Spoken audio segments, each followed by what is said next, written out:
Shalom, semoga kita semua tetap dalam keadaan sehat dan selalu setia memuji dan memuliakan nama Tuhan melalui ibadah di rumah kita masing-masing. Kebenaran firman Tuhan saat ini sesuai dengan Almanak GKE, Injil Matius pasal 12, ayat 38 sampai ayat yang ke-42. Silahkan dibaca di rumah masing-masing di bawah perikop tanda Yunus.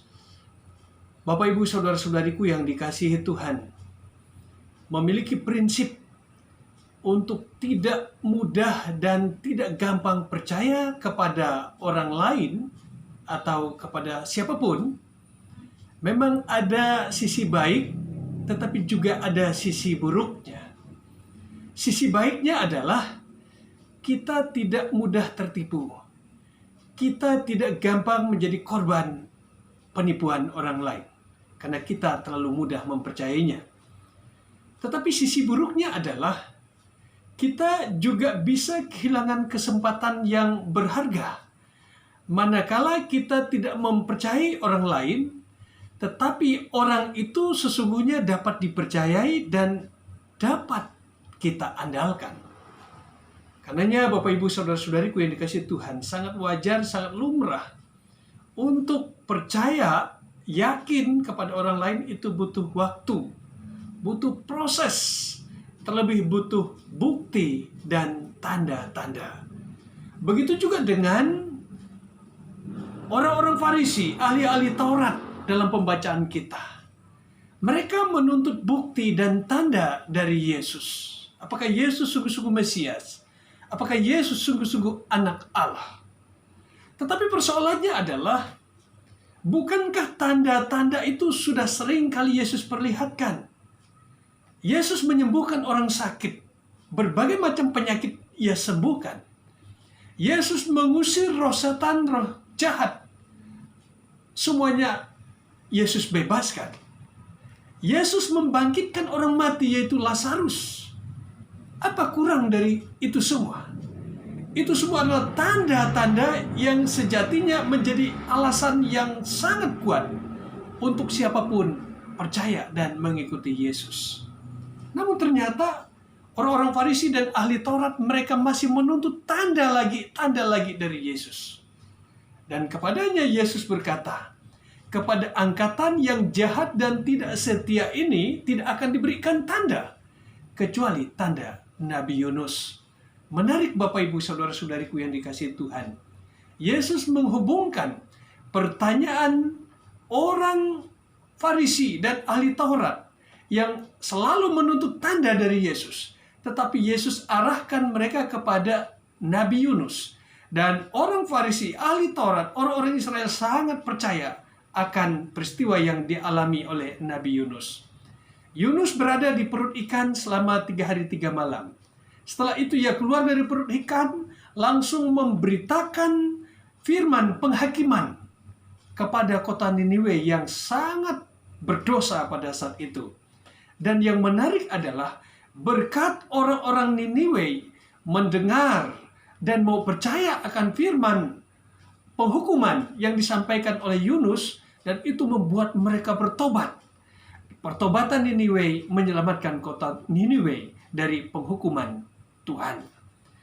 Yesus mengatakan dirinya, anak manusia, juga berada dalam perut bumi 3 hari 3 malam. Setelah itu, Yesus bangkit, naik ke surga, dan ia juga bukan memberitakan tentang penghakiman, tetapi Yesus sendirilah yang menjadi hakim. Yesuslah yang mengadakan penghakiman itu sendiri. Yesuslah yang akan menghakimi orang yang hidup dan orang yang mati. Sesungguhnya, Bapak, Ibu, Saudara-saudariku yang dikasihi Tuhan, Yesus katakan, berbahagialah Niniwe, berbahagialah Ratu Seba. Niniwe karena mendengar firman Tuhan, mereka yang berdosa kembali bertobat.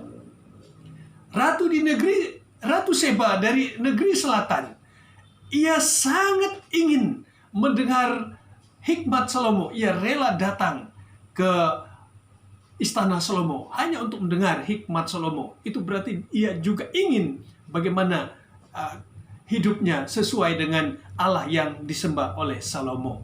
Saudara-saudariku yang dikasihi Tuhan, kita adalah orang-orang yang berbahagia karena kita sungguh-sungguh yakin, sungguh-sungguh percaya kepada Yesus Kristus sebagai Mesias, sebagai anak Allah, sebagai penebus dosa, sebagai yang mengampuni dosa kita, dan terlebih sebagai Tuhan dan Juru Selamat. Bukti dan tanda adalah penyaliban Yesus. Bukti dan tanda adalah Yesus bangkit di antara orang mati. Batu terguling, kubur kosong, kain kafan terletak di tanah. Yesus hilang. Tiba-tiba Yesus menampakkan dirinya kepada Maria, kepada murid-muridnya, kepada banyak orang. Itu adalah bukti, adalah tanda bahwa Yesus sungguh-sungguh Tuhan dan Juru Selamat kita, yang menebus dan yang mengampuni dosa kita, yang kemudian akan menghakimi baik orang hidup dan orang yang mati. Itu berarti saudara-saudari yang saat ini sungguh-sungguh yakin, beriman dan percaya kepada Yesus Kristus, terus kita perkuat, kita perkokoh iman dan keyakinan kita kepadanya. Wujud kita mengikuti, percaya dan mengimani Yesus Kristus diantaranya adalah kita tetap intens, kita tetap perkuat persekutuan kita, erat persekutuan kita. Dan terlebih di masa karantina, di masa COVID ini, masing-masing kita, keluarga GKE, diharapkan untuk setia dalam persekutuan bersama-sama dengan Yesus Kristus, bersama-sama dengan keluarga kita masing-masing di rumah-rumah. Karena itu, Bapak Ibu saudara-saudariku yang dikasihi Tuhan, tidak ada alasan bagi kita untuk meragukan Yesus. Tidak ada alasan bagi kita untuk tidak beribadah, tidak bersekutu kepada Yesus Kristus. Dan terlebih di masa kita tinggal di rumah, ini kesempatan yang baik untuk kita mempererat persekutuan kita, untuk kita terus bergantung di dalam persekutuan bersama-sama dengan Yesus melalui doa, melalui ibadah rumah, melalui kesaksian bersama di rumah tangga masing-masing. Dan terlebih apapun persoalan pergumulan yang kita hadapi saat ini, tatkala kita sungguh-sungguh mengimani Yesus, percaya kepada Yesus Kristus, maka kita menghadapi pergumulan persoalan yang ada dalam iman kepada Yesus Kristus, dan kita tidak sendiri.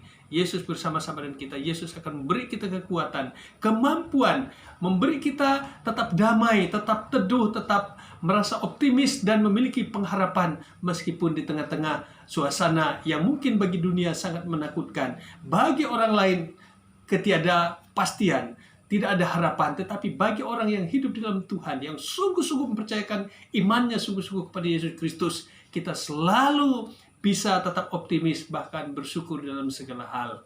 Tuhan Yesus memberkati firman-Nya dan kita yang mendengarkannya. Amin.